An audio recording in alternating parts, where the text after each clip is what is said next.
అట్లా చనిపోతే మొత్తం డబల్ నాటడం జరిగింది. అట్లా నాటినప్పుడు అంత మొక్కలు అంత అప్ అండ్ డౌన్ ఉండే లెవెల్ గా లేదు. ఆ లెవెల్ గా లేనప్పుడు మన డిస్ట్రిబ్యూటర్ సురేష్ గారు వచ్చేసి బాలెట్టి గారిని అప్రోచ్ కావడం జరిగింది. అప్రోచ్ అయిన తర్వాత మన ఓల్సీ ప్రొడక్ట్ యూజ్ చేయడం జరిగింది. యూజ్ చేసింటే గ్రానువల్స్ అందుకు యూజ్ చేయడం జరిగింది. యూజ్ చేసింటే ఎలాంటి రిజల్ట్ వచ్చిందో బెస్ట్ రిజల్ట్. ఇది రెండో గెల. ఫస్ట్ గెల ఎలాంటి రిజల్ట్ వచ్చింది, ఇప్పుడు ఎలా ఉందో మనం బాలెట్టి గారితో మాట్లాడదాం. బాలెట్టి గారు చెప్పండి, ఫస్ట్ ఎలా ఉండింది? ఫస్ట్ ఇదే 12 సీపుల కాంచి 11 సీపుల దగ్గర నుంచి బాగానే వచ్చింది పంట వరకు. నాకు దిగుబడి గానీ బాగానే వచ్చేసింది. అంటే ఫస్ట్ మొక్క మన వాడిన తర్వాత మొక్క అప్ అండ్ డౌన్ అంతా clear up and down clear అయ్యే అంతా ఒకే లెవెల్లో మనకు సమంగానే వచ్చేసింది. కింద చిన్న పెద్ద అంతా కలుసుకొని సదరంగా వచ్చిన తర్వాతనే మనం మొత్తం ఫస్ట్ నుంచి ఇంకా వాడడం 15 రోజులకు ఒకసారి సల్లు పోకుండా వాడినా. ఏమేమి వాడినారు? వీళ్ళు ఇచ్చినవి నాకైతే గుర్తులేదు, నాకు చదువు రాదు కాబట్టి. గ్రానువల్స్ ఎట్లా వాడినారు?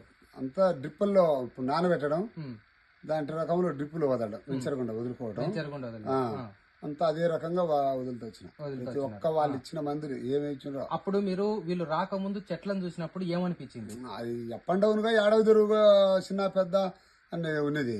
ఆశ ఉన్నది, పంట బాగా వస్తుంది ఆశ ఉన్నది. అప్పుడు పంట బాగా వస్తుంది అంటే మనకు అప్పటికంటే అప్ అండ్ డౌన్ కాబట్టి అది నిదానంగా వస్తుంది అనమాట. నెలకొచ్చే పైరు 2 నెలలు 3 నెలలు టైం పడేది. ఇప్పుడు కాదంటే ఇప్పుడు సమంగా వచ్చింది కదా, నాకు వచ్చింది. ఆ మందు వాడడం వల్ల నాకేమో ప్రయోజకరమే. ఒక గెల ఎన్ని కేజీలు వచ్చింది? 20-25 కిలోలు వచ్చింది. 25 కిలో వచ్చింది. సారా చోటు మీద 26 టన్నులు వచ్చింది నాకు ఎకరాకు. ఓకే, అంత బాగాలేదు. అప్ అండ్ డౌన్ ఉన్నప్పటికి కూడా మొత్తం లాస్ట్ కి వచ్చేసరికి 26-27 సరుకు గానీ ప్రతి ఒక్కరు ఎవడొచ్చినా తోటలోకి వచ్చిన ఎనికిపోకుండా టాప్గానే చూసుకున్నారు, తీసుకొని పోయిండు. ఓకే, సరే. ఫస్ట్ గెల అట్లా వచ్చింది. ఇప్పుడు రెండో గెల ఎలా ఉంది? రెండో పంట గానీ బాగానే ఉంది ఇంతవరకు. దీని ఇంకా పూర్తి రావాలి కదా. పంట అయితే ఒరిజినల్ గానే వచ్చింది, వీటికేం తగ్గలేదు. రెండో చెట్టు గానీ బాగానే. రెండో గెల ఇది.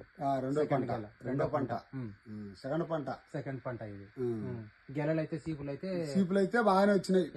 యావరేజ్ గా 12 వరకు వచ్చినాయి. 9 నుంచి 12 వరకు సీపులు. కొదమయ్య అన్న ఒకటర్రా కాదనేది అవన్నీ మనకు చెప్పు ఉండేదానికి కాదు. 12 వచ్చింది. ఇప్పుడు మన పంటను చూసి ఇక్కడ చూసి చుట్టుపక్కల ఎవరైనా వాడుతున్నారా ప్రోడక్ట్? అడిగినారా ఎవరైనా? అడిగిండ్రు. నేనే వాడినా, నాదేం బాగుందనే చెప్పిన. దానివల్ల కొంతవరకు వాడిండ్రు. నా తరపున కానీ కొనవలసి వాడిండ్రు. ఈ పాలగిరి వాడుతాండ్రు. నా కాడికి